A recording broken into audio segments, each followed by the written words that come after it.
In this video, we're going to discuss the Gibs behavior. So what exactly are Gibs? Well, Gibs are those little pieces that come off of enemies sometimes when they explode, and it is a randomized effect. So in other words, I can kill these zombies. I really don't know what's going to happen. So I'm just going to slash at these guys and hope for the best. So that guy did not Gibs. All right, he just fell down. That one did. There you go. That's what we want to see. And then we'll slash this guy, and there's like one more enemy. I had 4 of them. There's one in the background. I'm not going to bother with him because you get the idea. See, so one of them gibbed, or one of them didn't gib. 2 of them did, and that's what it means to Gibs. It just falls apart, and then you see the pieces. They just went away kind of instantaneously after a little bit of time. So let me show you how that works. So these characters are really nothing fancy. They're just character creator characters. Nothing about them that is special. The behavior itself is sitting here on just an object in the scene. Now you want that object to be always active because this is considered a global behavior. So in other words, you set it once and it affects everything in the scene. So you want to make sure this is always active. And that way, if you're further away from the object that has the behavior, it won't stop running the behavior. It'll just always be active. And then here's the behavior itself. So you can see the little picture of him is just falling apart. And it does say it will randomly give a weakened character within range. So here's your range setting. And what that's for is I'm using a melee weapon, so they're always going to be in range, right? And that's kind of why I chose the sword.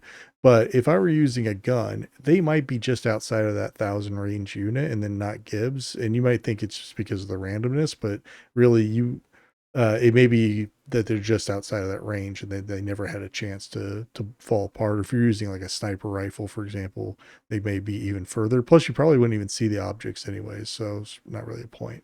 So the range is just to indicate how far away can the enemy be from the player and still have a chance to fall apart.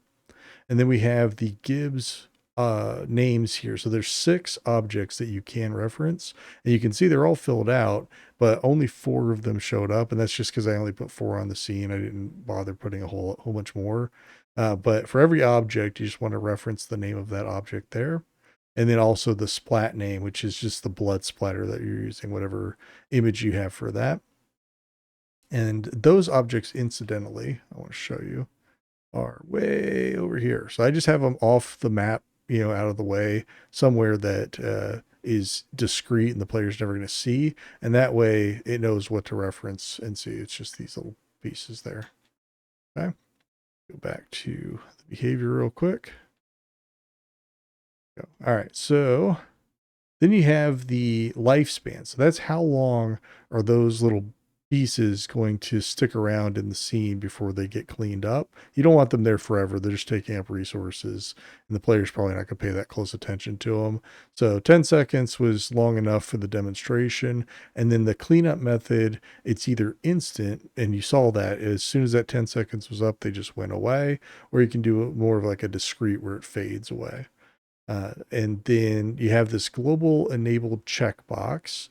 Now, I had to ask Necrom about this because I wasn't quite sure what that meant. But what it means basically is if you're using a enemy that's not a character creator generated enemy, then you want to check that box. So if it's your own custom enemy, or if maybe it's a old classic enemy that you've ported in and kind of made for Max, you're going to want to use this checkbox. It just enables this behavior for non-character creator style characters. And then lastly, you have the sound effect. So when I slashed them and they exploded, there was a squish sound, and that's the sound you hear for that. That's the Gibs behavior. If you enjoyed the video or if you learned anything new, please be sure to click the like button down below. Helps me out a lot. If you're new here or if you just haven't subscribed yet, we are on the road for 20 million subscribers. It is a long, long road, but you can get in early. So be a part of that journey. Please subscribe. And then lastly, if you'd like a notification for whenever Fairy gets their wings or whenever a new video is posted, just click the bell icon and that'll let you know both of those things are happening. But that's it. Thanks so much for watching all the way through. I always appreciate it, and I'll see you in the next one. Bye for now. Hey, don't forget there's a written guide for every behavior, including ones I haven't yet covered on this channel. And if you want to learn some more, why don't you check out this video next.